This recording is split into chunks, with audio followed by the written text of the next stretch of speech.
Well, good afternoon, Colina Middle School. It's Mr. Frank coming back with our social and emotional lesson today, continuing on our Unit 2, which is focused on bullying and harassment.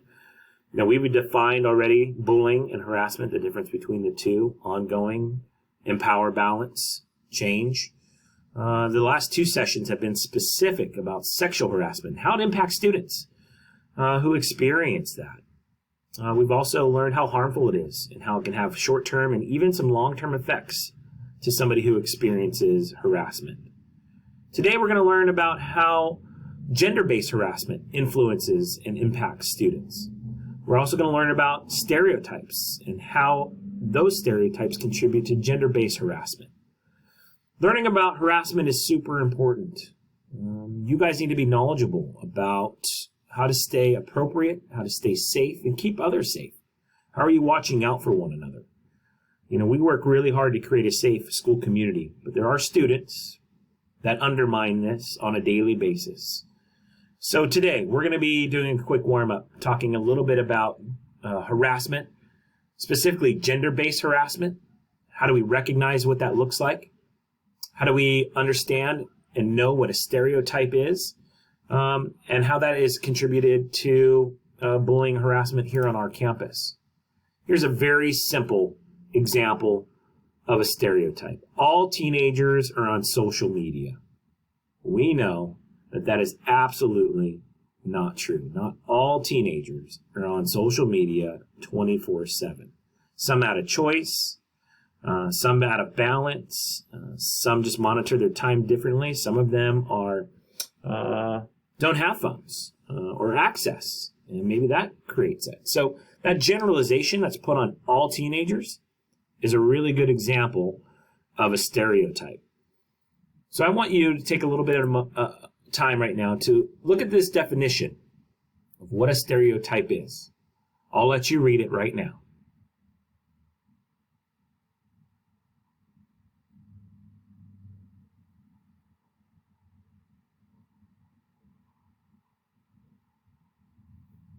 Right. Stereotype is an oversimplified belief that's put on a group of people that might fit in a certain category. But we all know it doesn't impact every single person the same in that generalization. Those are stereotypes. A gender stereotype is the same thing. It's implied that all people fit under these male and female characteristics. So with stereotypes and gender stereotypes, we know we hear a lot of things on campus. We work really hard to create a safe environment, like I said. And there are students who do undermine that safety on our campus. And that is harassment. And so we're going to be making sure we're spending a little bit of time defining what these stereotypes might be. And we're going to address them today. It might be a little uncomfortable, and that's okay because we're stretching and growing. And I think that is how we make positive changes to make sure that we here on this campus at Colina Middle School truly is a place where everybody belongs. So with a partner right now, I want you to come up with one or two stereotypes about gender that you might be familiar with. Here's an example. Boys don't cry. That would be a stereotype about gender. Well, we know that boys cry. Same thing. All girls are good in math. Well, we know a lot of girls are good in math, but it's not all girls. Again, that's another gender stereotype. So with your partner, come up with one or two stereotypes about gender that you're familiar with here on this campus. Teachers, join me back here in 3 minutes after sharing out. So what's the problem with stereotypes anyways? Well, I'll tell you. People can judge others who don't match a certain stereotype. People can believe the stereotypes, which actually limits themselves. They are harmful generalizations, and they're not always true. Most of the time, they're not.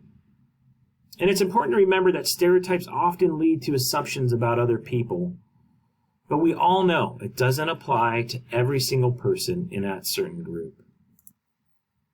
And it's also really important to understand that these stereotypes and how it harms people, if they are and how they act, it doesn't fit in with these stereotypes. I see kids can be bullied. I see kids that might have a hard time being themselves or afraid to be themselves.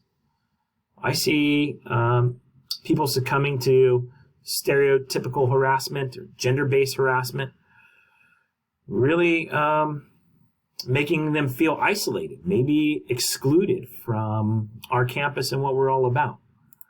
Really important that you understand what gender-based harassment is. We've talked about harassment and bullying. We know that harassment is the aggression against somebody. Gender-based harassment is the aggression against somebody based on their sex or their gender. It's because they're not conforming to those generalized male and female stereotypes. Here's a little video that's going to demonstrate the impact of gender-based harassment on some students who have experienced it. And maybe it gives you an idea into what that looks and feels like that might be impacting some of our students here.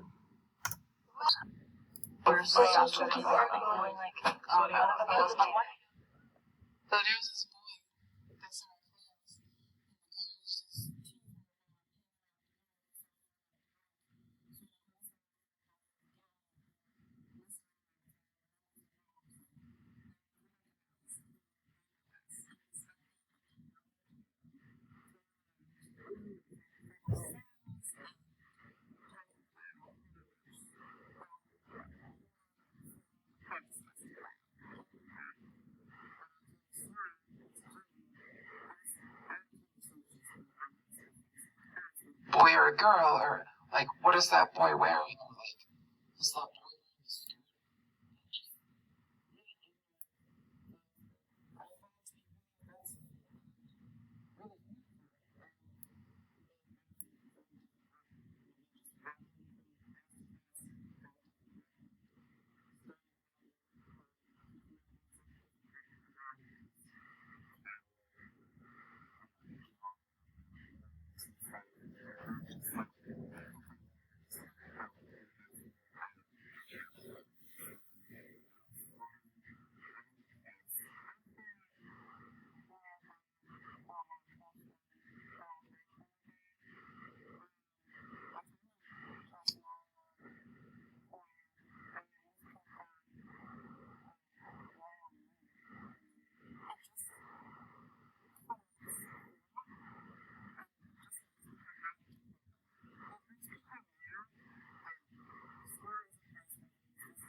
Yeah, pretty powerful insight into the impact and effect that harassment and stereotypes really does have on an individual.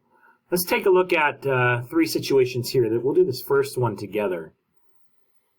A girl has been harassed for having really short hair, always wearing athletic clothes. How might gender-based harassment affect this student? So take some time just to think right now.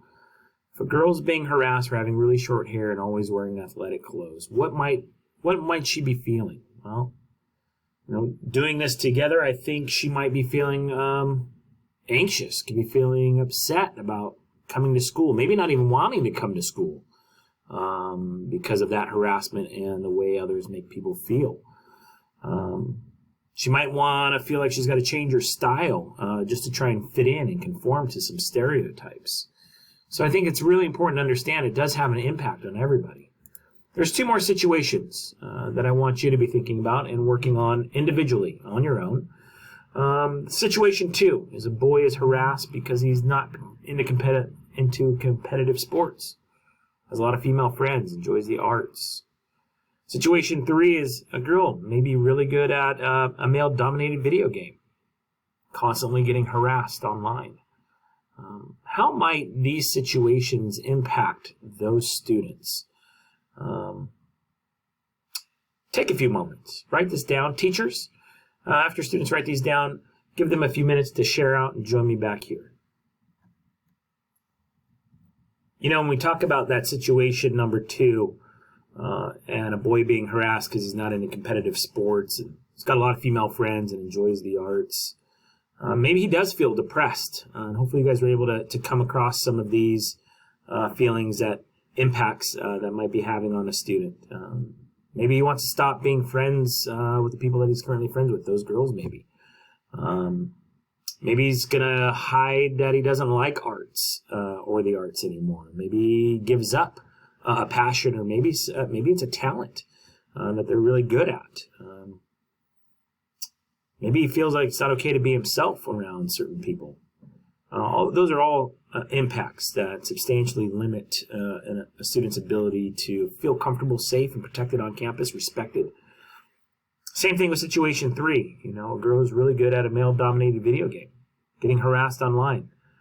This happens all the time from what I hear out there and see, what many are involved with, and how you talk to each other out there. Maybe this student just gives up playing the game entirely.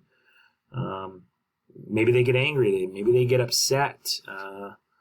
Maybe they don't even want to go online anymore. Maybe there's a fear that's created there. So it does impact everybody. And those harmful effects to those who experience it is a really big deal. And we all have a part to play.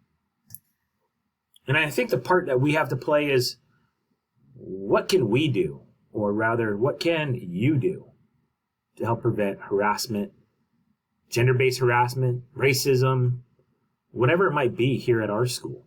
What can you do? I'll tell you one thing, students, and I say this all the time. People are going to forget what music you listen to, what you ate for lunch, what clothes you're wearing, what hairstyle you had, possibly. But there's one thing they'll never forget. It's the way you made them feel. And whether or not you're going to stand up for somebody who's being wronged, or you're going to stand by and let things happen, really does have an impact on who you are as a person, and the impact that it plays out on others around you. I can tell you that I want Kalina to be the best place for every single student on this campus, 6 hours a day that you're here. What can you do to help prevent harassment, gender-based harassment, and racism at this school? Go ahead and write that down on your wrap-up. Teachers, feel free to have students share out and then join me back here. Well, I hope you all got to a spot where we really understand it's up to all of us to help create a school environment that is safe and free from harassment and racism. And it really is our responsibility and the role that we play as students, as citizens. We explored some tough topics today. We shared about the effects that it has, long and short term, on people that experience it.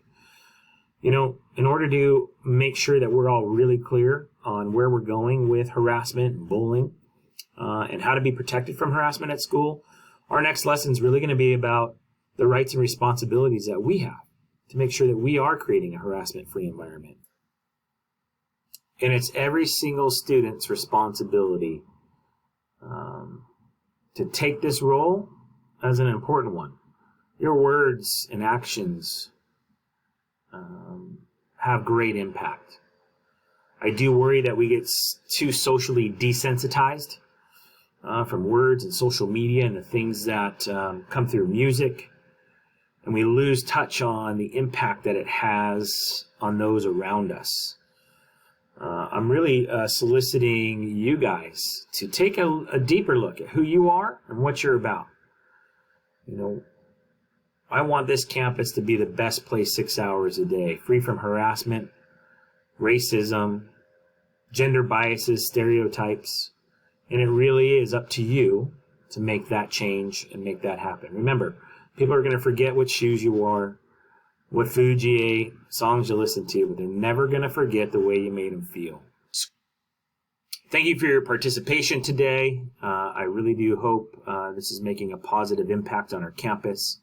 And remember, it really is up to you, and it is our responsibility. Next week, we're going to be talking about our rights and responsibilities as students on this campus, and how do we help create an environment that is harassment-free for each and every one of you. Thanks again for your attention and your time. I know these are difficult topics. I look forward to seeing you later this afternoon.